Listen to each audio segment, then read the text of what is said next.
So guys, this is going to be a position that we're looking at that, again, this has come from me kind of getting to a bad spot, but me knowing the mechanics and knowing what I'm trying to achieve and creating success. So this exact sequence that we're about to show happened to me at World Masters this year as well, rather in 2020.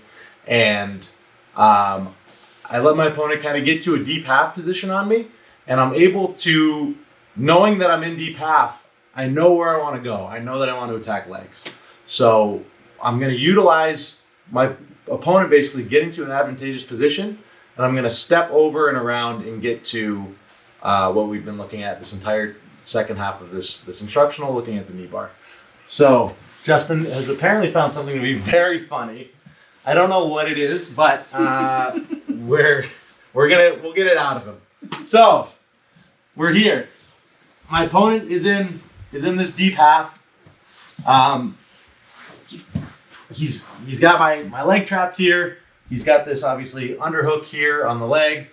He's doing a good job of protecting, and before he really has a chance to establish, what I'm gonna do is he wants his ear nice and tight. This is just a good fundamental of being in deep half.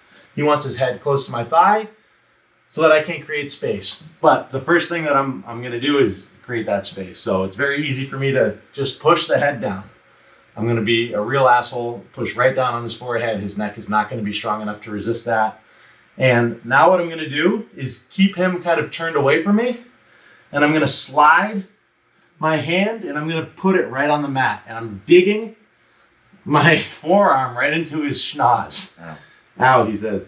So again, I'm not just gonna put it on the mat because this is not gonna help me anymore.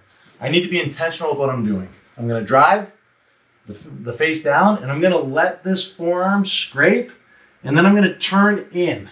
It's a very little motion, but it's one that's gonna help pin him to the ground here. Now, I'm gonna work my way up, and I'm gonna step over and around his head here. So I'm gonna come up, and I'm gonna turn this corner.